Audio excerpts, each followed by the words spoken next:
Evelyn to Philip, April 22nd, 1944. Dearest sweetheart, your V-mail of 14 April was in the mail for me this morning. I'm glad that the 2 mail list days didn't show up in the receipt of my mail from you, or I might have been worried. Sorry you couldn't write, and it's okay with me. If you can't, you can't. I'm glad you are enjoying the Milky Ways, and I shall endeavor to send more in the future. I have 2 bits of news for you. Jules Dickoff is going overseas, and Irving Glick, remember our next-door neighbor on Sansom Street, was wounded in action in the South Pacific. I accomplished a lot of work today, and think I'll give you an idea of what I did. I thoroughly cleaned our room, the bathroom, the living room, and the dining room. I washed the porch linoleum, washed some clothes, washed the kitchen floor. I don't usually do all this in one day. However, the weather continues damp, cloudy, and rainy, and since I can't take Adele out, I am doing as much as I can in the house. When it does get nice, I'll have that much more time to spend outside. So far, spring has been nothing but rain, rain, rain. I'm beginning to think we aren't going to have a spring at all this year. By the time it does clear up, we'll be ready for summer weather. How's by you? Adele likes when I whisper in her ear. She responds in the same quiet tone and offers me her ear frequently. She has been behaving splendidly the past 2 days. I guess she wants you to have a good opinion of her, for I just finished writing a few days ago how bad she has been. Her sleeping has improved, and I'm finally getting some rest, thank God. I can't think of another thing to say, except, of course, that I'll never tire of saying that I love you, my darling, and always will. On second thought, I think I shall continue on this tomorrow. So long for now, Angel. I'm with you as always. April 23rd, 1944.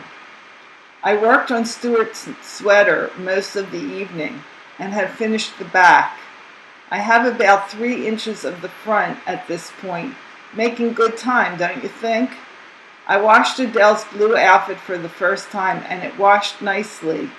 I was afraid to wash it since Faye made her baby a snowsuit of the same wool, and when she washed it, it faded terribly.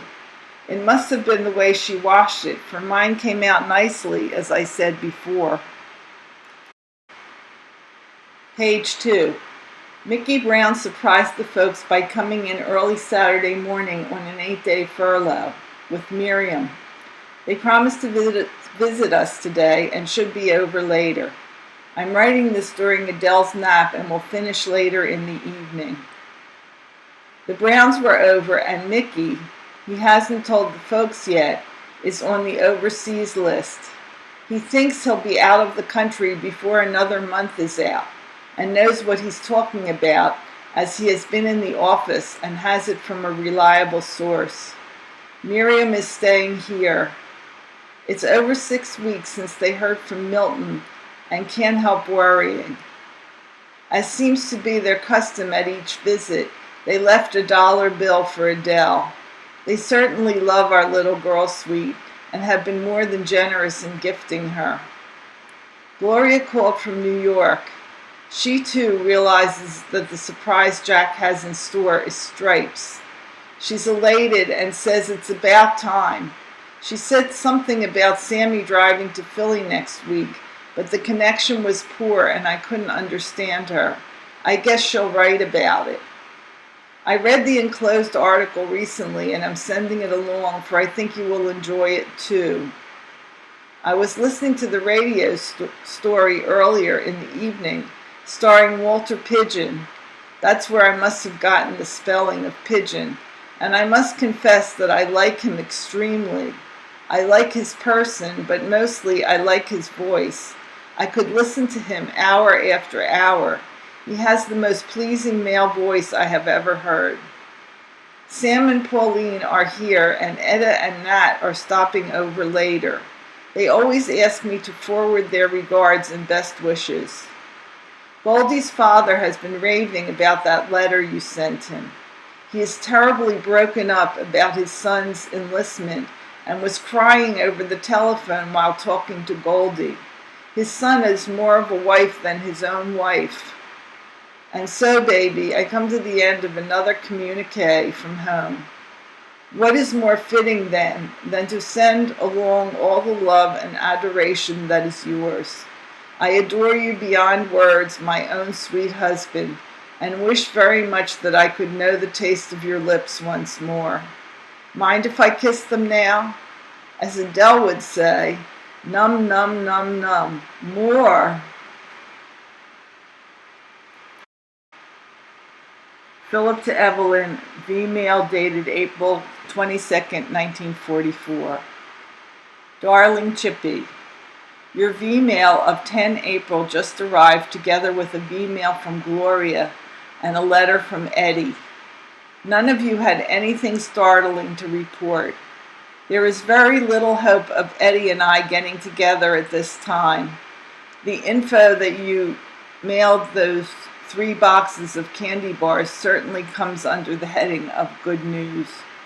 Sorry, sweet, that I can't oblige you at this time with those snapshots you asked for. Frankly, the amount of red tape involved in getting film processed over here makes picture taking hardly worth the effort. However, if you are willing to wait about 3 months for the results, you might send along some film, 616 or 620. Don't, Chippy, concern yourself with the state of my finances. I assure you I'll get along okay. I explained, I think, that I had to borrow in order to meet Eddie. When I repaid the debt, it left me short for the following month. Catch? Sorry I have to use V-mail, Chippy, but really there is very little to report, and it is ample. I'm expecting the airmail envelopes today, however, and tomorrow I'll try to make it a longie. You made no mention of the pumpkin in this last letter, an oversight I'm sure you won't commit soon again.